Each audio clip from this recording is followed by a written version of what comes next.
നമസ്കാരം.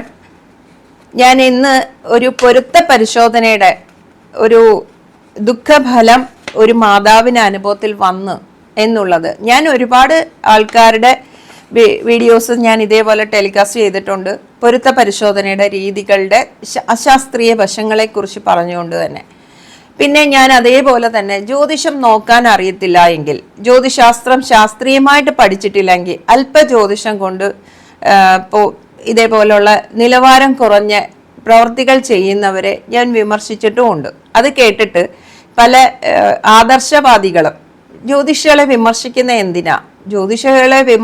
എന്തിനാന്ന് വെച്ചാൽ തെറ്റ് പറയുന്നവരെ തെറ്റാണ് എന്ന് പറഞ്ഞില്ലെങ്കിൽ പ്രേക്ഷകരുടെ ഇടയിൽ കൂടി കുറച്ചധികം ആൾക്കാർക്ക് മനസ്സിലാകുന്ന ഒരു വേദിയും ഉണ്ടാകണം എന്നുള്ളത് കൊണ്ടാണ്.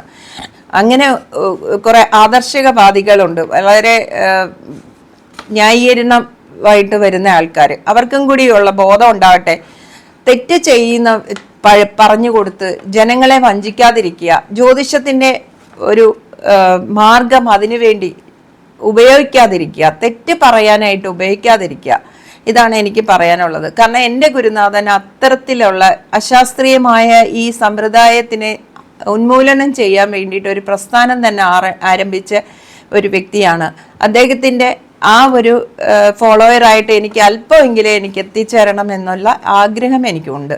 അതാണ് ഡോക്ടർ KP ധർമ്മരാജ ISR. ആ സാറിൻ്റെ ഒരു ശിഷ്യയാണ് എന്നുള്ളത് കൊണ്ട് എനിക്കത് പറയാതിരിക്കാൻ പറ്റുന്നില്ല.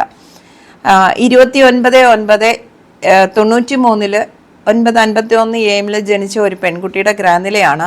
ലഗ്നം വൃശ്ചിക ലഗ്നം, ലഗ്നത്തിൽ രാഹു നിൽക്കുന്നു. അതേപോലെ 4 ശനി ചന്ദ്രൻ. ഭാവാൽ ആ ചന്ദ്രൻ 5 മാറുന്നുണ്ട്. പിന്നെ അതേപോലെ കേതു 7 ഈ ഏറ്റവും പ്രധാനപ്പെട്ട ഒരു ആളാണ് ഈ 7 നിൽക്കുന്ന കേതു. ഇവിടുത്തെ ഏറ്റവും വലിയ ഒരു ആളാണ് ഒരു കേതുവിനെ ഇവിടെ പോസ്റ്റ് ചെയ്തിരിക്കുന്നത്. അതേപോലെ 10 ശുക്രൻ, 11 സൂര്യൻ, വ്യാഴം, 12 ബുധൻ, കുജൻ. ഇവിടെ ഈ പെൺകുട്ടിയുടെ 7ാം ഭാവം പരിശോധിക്കുമ്പോൾ അത് പൂരുട്ടാതി നക്ഷത്രത്തിൽ ജനിച്ച കുട്ടിയാണ്. 7ാം ഭാവം പരിശോധിക്കുമ്പോൾ 7 വ്യാഴത്തിൻ്റെ ദൃഷ്ടിയുണ്ട്. നമ്മൾ ഇവിടെ ഒരു പാപമൂല്യത്തിൻ്റെ ഒരു പരിശോധന നടത്തുന്ന ഒരു സിസ്റ്റമുണ്ട്. പാപസാമ്യം, പാപന്മാരുടെ സാമ്യം. 5 പാപന് 5.5 പാപനുള്ള പുരുഷൻ, അങ്ങനെയുള്ള ഒരു കൺസെപ്റ്റ്. അല്ലെങ്കിൽ 4 പാപനുള്ള പെൺകുട്ടിക്ക് 4.5 പാപനുള്ള അരപ്പാപനെങ്കിലും കൂടിയിരിക്കണം. ഒരു ലോജിക്ക് ഇല്ലാത്ത കാര്യങ്ങളാണ്. 7 പാപൻ നിൽക്കുന്നതിന് 7 പാപൻ നിൽക്കുന്ന പാർട്ട്ണറെ ചേർക്കണം. ഏറ്റവും വലിയൊരു തെറ്റാണ് എന്നുള്ളത് പല എക്സ്പീരിയൻസ് കൊണ്ടും മനസ്സിലാക്കാൻ പറ്റിയിട്ടുണ്ട്. അതേപോലെ തന്നെ ഇവിടെ 7 നിൽക്കുന്ന കേതുവിനെ ഏതൊരു പാപനെയും വ്യാഴം ദൃഷ്ടി ചെയ്താൽ ദോഷം കുറയുമെന്ന് പറയാറുണ്ട്. ഇവിടെ ഭാവത്തിലേക്ക് വ്യാഴത്തിൻ്റെ ദൃഷ്ടിയുണ്ട്. ഏറ്റവും പ്രധാനപ്പെട്ട ഒരു കാര്യം അതാണ്. പിന്നെ 7ാം ഭാവത്തിലേക്ക് ലഗ്നാധിപനായ ചൊവ്വയുടെ ദൃഷ്ടിയുമുണ്ട്. ഇനി ഏറ്റവും പ്രധാനം അടുത്തത് പുരുഷ ജാതകം. 27/2/89 11:52 AM ജനിച്ച പുരുഷ ജാതകമാണ്. രണ്ടുപേരുടെയും നക്ഷത്രങ്ങൾ അനുജന്മ നക്ഷത്രങ്ങളാണ്. വിശാഖ നക്ഷത്രമാണ് പുരുഷന്റെ നക്ഷത്രം. ലഗ്നം ഇടവ ലഗ്നം, ലഗ്നത്തിൽ വ്യാഴമുണ്ട്. 7ാം ഭാവത്തിൻ്റെ അധിപൻ കുജൻ 12 ആ കുജൻ 2 പേർക്കും 12 നിന്നുകൊണ്ട് 7 ദൃഷ്ടി ചെയ്യുന്നു. ലഗ്നാധിപനും 7ാം ഭാവാധിപനും ആയതുകൊണ്ട് ഭാവത്തിന് ദോഷം ചിന്തിക്കാനില്ല എന്ന് നമുക്ക് കരുതാം. ഇനി 4 കേതു, 6 ചന്ദ്രൻ, അത് കൂടാതെ അഷ്ടമത്തിൽ ശനി, 10 രവി, ശുക്രൻ, രാഹു, 9 ബുധനുണ്ട്, 12 കുജൻ. ഇങ്ങനെ ഈ പരസ്പരം ജാതകം പരിശോധിച്ചപ്പോൾ നക്ഷത്ര പൊരുത്തമൊക്കെ നോക്കുന്ന സ്കീം രീതി ഉണ്ടല്ലോ, അതനുസരിച്ച് 7.5 പൊരുത്തം ഉണ്ട് എന്നുള്ളത് ശരിയാണ്. പക്ഷേ ഇവിടെ മാതാവിൻ്റെ 7 കേതു പെൺകുട്ടിയുടെ അമ്മയാണ് എന്നോട് പൊരുത്ത പരിശോധനയ്ക്ക് കോണ്ടാക്ട് ചെയ്തത്. സമദശാകാലങ്ങൾ വരുന്നു. കാരണം 2 പേർക്കും ബുധദശ ഒരേപോലെ വരുന്നു. 2040 വരെ പെൺകുട്ടിക്ക്, 2040 ജനുവരി വരെ പെൺകുട്ടിക്ക് ബുധദശയാണ്. 12 നിൽക്കുന്ന ബുധനാണ്. ആ സമയത്ത് ആൺകുട്ടിയുടെ ജാതകപ്രകാരം 2032 വരെ ഭാഗ്യസ്ഥാനത്ത് നിൽക്കുന്ന ബുധന്റെ ദശ.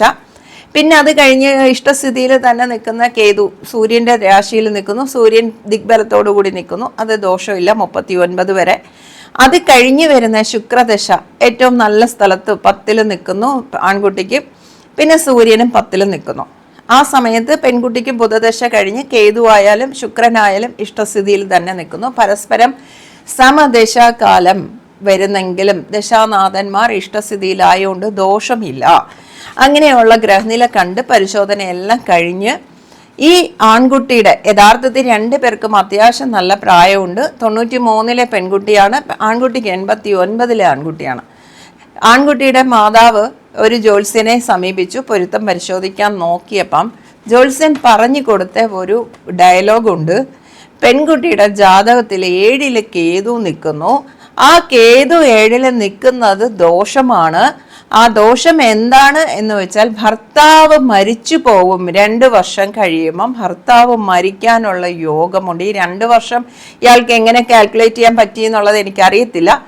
പക്ഷേ ആ മാതാവ് വിളിച്ച് എന്നോട് ചോദിച്ചു, എൻ്റെ മോളുടെ ജാതകത്തിൽ 7 കേതു നിന്നാൽ എപ്പോഴും ആ കുട്ടിയുടെ ജാതകപ്രകാരം ആ കുട്ടിയുടെ ഭർത്താവ് മരിച്ചു പോകാൻ സാധ്യതയുണ്ടോ? ഈ ഗ്രഹനില കല്യാണത്തിന് വേണ്ട എങ്കിൽ വേണ്ടാന്ന് പറഞ്ഞാൽ മതി, പൊരുത്തമില്ല അല്ലെങ്കിൽ ഇങ്ങനെയാണ് എന്നെങ്കിൽ ഏതെങ്കിലും മുട്ടു ന്യായം പറഞ്ഞാൽ മതി. പക്ഷെ ഇവിടെ യഥാർത്ഥത്തിൽ 2 പേർക്കും വ്യാഴം 7 ബന്ധമുള്ളതാണ്. 7ാം ഭാവാധിപന്റെ ബന്ധം 7ാം ഭാവത്തിൽ വന്നിരിക്കുന്നു. 7ാം ഭാവാധിപൻ ശ്രീജാതകത്തിൽ ഇഷ്ടസ്ഥിതിയാണ്. 2 പേർക്കും അനുകൂലമായിട്ടുള്ള ഗ്രഹനിലയാണ്. ഇത് കണ്ടിട്ടാണ് ജ്യോത്സ്യൻ പറഞ്ഞിരിക്കുന്നത് 7ാം ഭാവത്തിൽ കേതു നിൽക്കുന്ന സ്ത്രീജാതകത്തിന് ദോഷം എന്തെന്ന് വെച്ചാൽ 2 വർഷം കഴിയുമ്പോൾ ഭർത്താവ് മരിക്കും. ആ അമ്മയുടെ ഓഡിയോ ഉൾപ്പെടെ ഞാൻ ഇന്നിവിടെ ടെലികാസ്റ്റ് ചെയ്യുകയാണ്. ഹരി ഓം മാം, ഞാനൊരു സംശയം ചോദിക്കാൻ വേണ്ടിയിട്ടാണ്. അവര് മോളുടെ കുറിപ്പ് അവർക്കും പയ്യൻ്റെ വീട്ടുകാർക്കും കൊടുത്തിട്ടുണ്ടായിരുന്നു. അപ്പോൾ അവര് അവിടെ ഒരു ജ്യോത്സ്യനെ കൊണ്ട് നോക്കിച്ചപ്പോൾ ഇത് ഒരു കാരണവശാലും എടുക്കാൻ പറ്റില്ല എന്ന് പറഞ്ഞു. അപ്പോൾ കാരണം പറയണത് എന്താ വെച്ചാൽ മോളുടെ ജാതകത്തിൽ 7 കേതു നിൽക്കണോണ്ട് 2 വർഷം കഴിഞ്ഞാൽ ഭർത്താവ് മരിച്ചു പോകുന്നു. ഇത് കേട്ടപ്പോൾ അവർക്ക് ശരിക്കും ആർക്കായാലും പേടിയാവുമല്ലോ. അപ്പോൾ അവര് ശരിയാവില്ല എന്ന് പറഞ്ഞിട്ട് നമ്മളെ വിളിച്ചേ. അപ്പോൾ ഞാൻ ഇത് എൻ്റെ ഒരു സംശയം തീർക്കാൻ വേണ്ടി മാമിന് വോയിസ് ഇട്ടതാണ്. എന്തെങ്കിലും ഇതിൽ വല്ല കാര്യമുണ്ടോ എന്നറിയാൻ വേണ്ടിയിട്ടാ. അപ്പോൾ അപ്പോൾ ഞാനപ്പോൾ അത് തിരിച്ച് പറഞ്ഞു, അങ്ങനെ ഞാനിതുവരെ കേട്ടിട്ടില്ല അങ്ങനെയെന്ന് അവരോട് പറഞ്ഞു. 7 കേതുവിന് ഇങ്ങനെ ഒരു ദോഷം, അപ്പോൾ ഉള്ള 11 വ്യാഴം നിൽക്കണോണ്ട് ഒരു സപ്പോർട്ടല്ലേ എന്ന് ചോദിച്ചപ്പോൾ അത് അവരോട് ആ ജ്യോത്സ്യനോട് തിരിച്ചു ചോദിച്ചു എന്ന്. അപ്പോൾ ആള് വീണ്ടും അവളുടെ കുറച്ച് പേജുകൾ വിടാൻ പറഞ്ഞു ജാതകത്തിൻ്റെ. അപ്പം അത് വിട്ടെടുത്തപ്പോൾ പറയണത് 9ാം ഭാവത്തിൽ ശുഭഗ്രഹങ്ങൾ നിൽക്കാത്ത കാരണം കൊണ്ട് ഇതിന് പരിഹാരമില്ല എന്ന്, 7 കേതുവിന് പരിഹാരമില്ല എന്ന്. അപ്പം അത് കാരണം കൊണ്ട് ഒരു കാരണവശാലും ഇതെടുക്കാൻ പറ്റില്ല എന്ന് പറഞ്ഞു. അപ്പോൾ ഞാൻ മാമിനൊന്ന് വിട്ടതാണ്, എൻ്റെ ഒരു സംശയം തീർക്കാൻ വേണ്ടി വിട്ടെന്ന് മാത്രമേ ഉള്ളൂ. അപ്പൊ ഇതിനൊരു മറുപടി എന്ന് പറഞ്ഞു തരണേ മാം. ശരി ട്ടാ. എത്ര ഭീകരമായ ആൾക്കാർ ഇത്തരത്തിലുള്ള വിവാഹം മുടക്കികളായിട്ട് ഈ ജ്യോതിഷ സമൂഹത്തിൽ നിലനിൽക്കുന്നു എന്നുള്ളത് വീണ്ടും മനസ്സിലാക്കി തരാൻ വേണ്ടിയിട്ടാണ് ഞാൻ ഈ പോസ്റ്റ് ഇടുന്നത്. എന്തിന് ഇത്തരത്തിലുള്ള ഇല്ലാത്ത ദോഷങ്ങളെ പ്രചരിപ്പിക്കുന്നു? എന്ത് കാര്യത്തിന്? അതല്ല ആ മാതാവ് ദുഃഖിക്കാൻ വേണ്ടിയിട്ട് എന്തെങ്കിലും അവസ്ഥ ഉണ്ടാകട്ടെ, അല്ലെങ്കിൽ അതിൻ്റെ പേരിൽ ഒരു പൂജയും വഴിപാട് മന്ത്രവാദവും ഒക്കെ നടത്താൻ വേണ്ടിയിട്ടാണോ എന്നുള്ളതും നമുക്ക് മനസ്സിലാക്കേണ്ടതായിട്ടുണ്ട്. കാരണം ഇത്തരത്തിലുള്ള പൊരുത്ത പരിശോധനാ സിസ്റ്റം എങ്ങും നിലനിൽക്കാൻ പാടില്ല. പേരൻസ് അവയർനെസ് കാണിക്കണം എന്നുള്ളത് കൂടി പറയാൻ വേണ്ടിയിട്ടാണ് ഞാൻ ഈ പോസ്റ്റ് ഇവിടെ ഇടുന്നത്.